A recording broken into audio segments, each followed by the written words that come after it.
What's going on, everybody? It's about that time to give you guys some new exercises. Try and do this at least once a month. I got a playlist on my channel that you guys can check out. It just says new exercises if you want to check out past installments. In this video, I'm not going to make it an exhaustive one. I'm just going to feature 5 brand new ones that I think are really cool and effective. Particularly the very first one I'll get into, which is probably the most requested exercise, and that is the Nordic Curl. So I'll kind of start with that first. But before I do, if you guys do like this content and want to see more stuff like this, as always, please consider liking, subscribing, and sharing this content. I will put links in the description box and some timestamps if you guys want to check out either stuff I'm utilizing in this video and or jump ahead to some other parts in the video. All right, so before I do start talking about the Nordic Curl, I almost want to take back what I said a couple of videos ago about how I've been using more of my barbells for my legs. I've actually kind of go back to using my total gym for a lot more leg stuff. And this is another example of just another unique, great exercise. The total gym can actually perform this.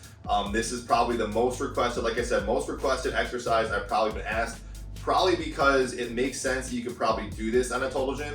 And I know I've tried it briefly when people first asked me, but I wasn't a huge, I didn't really do a lot of Nordic curls to begin with, so I didn't really dabble with it too much.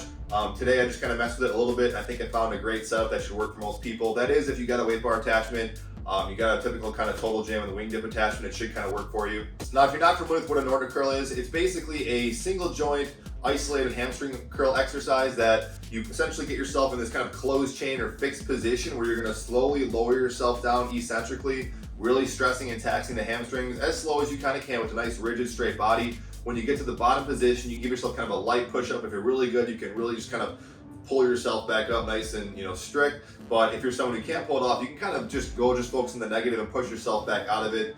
Bring your hips back up and then just go right back into the exercise. So it's great for all ages, very hard exercise, definitely can tax your hamstrings. I'm happy I tried this because I'll be doing a lot more of this in the future. So I'm going to show you how to do this right now. All right, now you can see how I got this set up. I got the wing dip attachments kind of face the other way. What's great about this is that you actually will definitely maximize the padding on the bottom of the wing dip attachment. I have the weight bar attachment hooked up and I have some external weight plates put off to the side so I can kind of sneak my feet and heels in the bottom.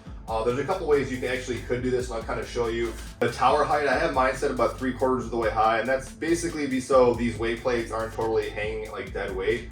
Again, these are the 25-pound weights. I'll link these down below. These work out really good. You could try putting it lower or higher, just kind of messing with what works for you. So getting set up here, what I do is just kind of take one leg, push it back a little bit. Then I'm going to sneak my legs in.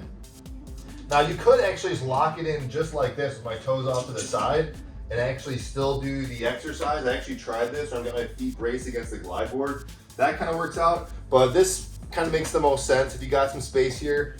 Again, I guess it kind of depends on your feet, but I have my toes kind of locked underneath the wing dip attachment, and this works out perfectly because I got this counterbalance. The thing's not going to move at all, and it works out perfectly as far as also resting some space on your shins, so that's not hurting you at all.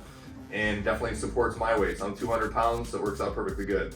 All right, I wanted to insert something after the fact. After I was messing around with this, you can actually just put your feet outside the weight plates, and that works out good too. All right, so I start up nice and rigid, nice and tall. It'd be good if you had like a mat here, something soft for your knees. That would also be ideal. Try and be as strict as possible as I lower down. And when I get to the bottom, if you are having a hard time with this, you either can bring your hips back, just reset, and just focus again on the descent. Now you can see I'm not too good at this. I get about like halfway, I kind of just collapse. So it's a great exercise to kind of progress and get better at. On this one, now I'm giving myself a little bit of a push off, and then as strict as I can without cheating and bringing my butt back, bring my hips back, I'm gonna try and curl myself back up.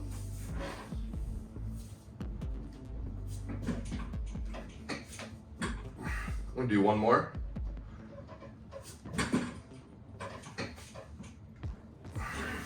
All right, so I can feel that was not perfect. That's something probably I'll work on, but I can tell you even after a few reps, that definitely kind of lights up the hamstring. So definitely something to incorporate if you want to isolate the hamstrings, either before or after a workout, probably at the tail end of a leg workout. All right, guys, you can hear my wireless mic was cutting out. I'll save some ranting in the video and just do a voiceover here and just show you. The next one was just showing you guys a weighted reverse curl. I show this exercise all the time, but I've never really taken the time out to show you that if you just loop your feet over that weight bar attachment, adding some external weight, you can weight this great ab exercise.